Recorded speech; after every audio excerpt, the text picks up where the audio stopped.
અમદાવાદ શહેરમાં ગત મોડી રાતે પડેલા ભારે વરસાદને કારણે અનેક એવા અંડરપાસો છે જેને બંધ કરવાની ફરજ તંત્રએ પડી છે. ગુજરાતની ટીમ પહોંચી છે. આપ દ્રશ્યો બતાવી રહ્યો છું.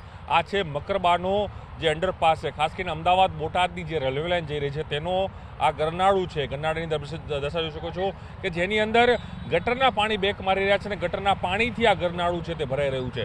વરસાદ તો પડ્યો, પરંતુ વરસાદની સાથે ગટરનું જે પાણી કહી શકાય, ગટરનું પાણી છે બહાર આવી રહ્યું છે અને તેના કારણે આખું જે આ અંડરપાસ છે તે હાલ ભરાઈ રહ્યું છે. એના જે વાહન ચાલકો છે તેને પરેશાની થઈ રહી છે, કારણ કે અંડરપાસની બીજી તરફનો જે રસ્તો છે ત્યાં અનેક એવી ઓફિસો આવેલી છે, ત્યાંથી જવા માટે લોકોને આજે પરેશાની થઈ રહી છે. જોઈ શકાય દ્રશ્યોની અંદર લોકો આવી રહ્યા છે, જોઈ રહ્યા છે અને વરસાદ પણ આવી રહ્યા જે રીતે મોડી રાતે થયો, વહેલી સવારે પણ જોવા મળ્યું, તેના કારણે લોકોને પરેશાની થઈ રહી છે.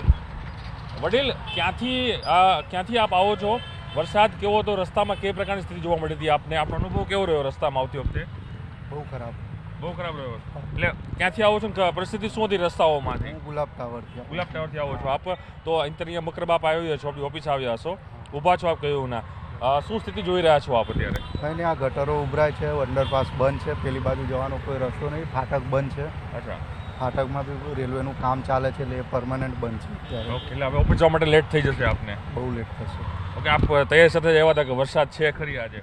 હા, ચોક્કસ. આ લોકો શું કહે, લોકો કઈ રીતે આવી રહ્યા છે, લોકોને પરેશાની થઈ રહી છે, કારણ કે જે વરસાદ આવે છે, લોકો હે ને પોતાના વાહનો અહીં પાર્ક કરીને રસ્તો ક્રોસ કરી રહ્યા છે. એ પ્રકારની સ્થિતિ છે કે રેલવેનો અંડરપાસ છે અને તેમાં આ સ્થિતિ છે કે જેની અંદર એ જોવા મળી રહ્યું છે કે કઈ રીતે લોકો છે તે પરેશાન થઈ રહ્યા. દ્રશ્યમાં જોઈ શકાય છે કે લોકો પોતાના વાહનો છે મૂકી રહ્યા છે. દોસ્ત, ક્યાંથી આવો છો તમે? मराठी। आप कहाँ से आते हैं? आप मैं वेजलपुर से। वेजलपुर से। कितनी दिक्कत हुई आप यहाँ से आने में? बहुत दिक्कत हुई, बहुत पूरा पानी भरा हुआ है। ट्रैफिक भी होगा, पानी का रोड पर भरा था। आप जाने कहाँ है आपको? अभी उस साइड जाना है पर गाड़ी जा नहीं सकती यहाँ से क्योंकि ये पूरा भरा हुआ है। ओके, कहाँ कहेंगे म्यूनसिपल कॉर्पोरेशन हमारी यहाँ पर काम तो अच्छा कर रही है? ये पता नहीं, मैं 3 महीने से यहाँ पे आया हूँ, ठीक ठाक तो चीज़ें दिख रही थी, पर अभी तो मानसून मतलब जैसे पानी आ गया, मानसून आया नहीं, मानसून पहले की तो हाँ, तो फिर इतना भर गया है तो बड़ी तकलीफ। ચોક્કસ આ અહીં બહારના લોકો છે. વડીલ, આવો, ક્યાંથી આવો છો તમે? ક્યાંથી આવો છો તમે? અમે ચાંદખેડાથી આવીએ છીએ. ચાંદખેડાથી કેવી સ્થિતિ હતી રસ્તામાં જ્યારે તમે આવ્યા ત્યારે? રસ્તામાં સાહેબ બહુ જ પાણી ભરેલું છે અને જે એએમસીનું કામકાજ છે બહુ રેડિયાળ છે, રસ્તાઓ બી ખાડા ખડિયાવાળા છે. એમાં વરસાદ પડ્યો, એમાં ખાડા પાણી બધામાં પાણી ભરાઈ ગયા છે એટલે ખૂબ તકલીફ પડી ઓફિસ આવવામાં. અડધો કલાક લેટ થઈ ગયો આજે મને. વડીલ, પણ ખાસ કરીને હજી ચોમાસાની તો શરૂઆત બાકી છે. ચોમાસા પહેલા એક ટેલર હતું, પણ ટેલરમાં પણ આ સ્થિતિ હતી, તો હજી પિક્ચર કેવું હશે? હજુ તો બહુ ભયંકર પિક્ચર થવાનું છે પિક્ચરની અંદર, કેમ કે એન્જિનિયરોનો દેશ છે, પણ ખબર નહીં એન્જિનિયરો શું કામ કરી રહ્યા છે જ ખબર નથી પડતી, કેમ કે ક્યાંય રોડના એકે રોડમાં ઠેકાણું છે નહીં. તો હવે એન્જિનિયરો કઈ રીતે રોડ બનાવે છે તે અમને એ જ જાણે છે.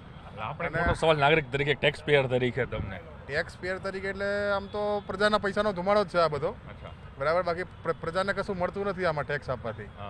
ખાડા મળે ને પાણી પર ખાલી ખાડા પાણી અને હેરાનગતિ, મૂળ તો હેરાનગતિ છે. આમ ઓફિસ જતા બરાબર, પ્રજાની બધાની હેરાનગતિ છે, ખાલી આપણે એકલાનો પ્રશ્ન નથી, સામૂહિક પ્રશ્ન છે. ઓફિસ જતા હોય લેટ થઈ પહોંચવામાં તકલીફ પડે, બધાને હેરાનગતિ છે.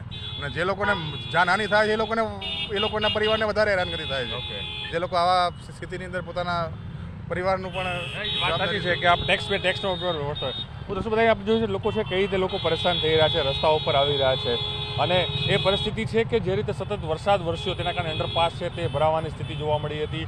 લોકો પરેશાન થઈ રહ્યા છે, લોકો વેલ ક્રોસ નથી કરી શકતા, તે પ્રકારની સ્થિતિ હાલ અત્યારે જોવા મળી રહી છે અને અંડરપાસ છે એટલો ઓવરફ્લો થયો તેના દ્રશ્યો પણ જોવા મળી રહ્યા છે અને લોકો પણ નગરપાલિકા જે તંત્ર છે તેની સામે છે પોતાનો રોષ છે એ રોષ ઠાલવી રહ્યા છે અને રોષ ઠાલવીને કહી રહ્યા છે કે કદાચ એન્જિનિયરો પ્રોપર રોડ અને જે કહી શકાય કે વ્યવસ્થિત ગટર લાઇન બનાવી હોત તો આ પ્રકારની સ્થિતિ અમદાવાદ શહેરમાં ન હોત. હજી તો ચોમાસાની શરૂઆત નથી, તેની પહેલાંનું આ સામાન્ય ટ્રેલર છે, તો માની શકાય કે પિક્ચર કેવું હશે.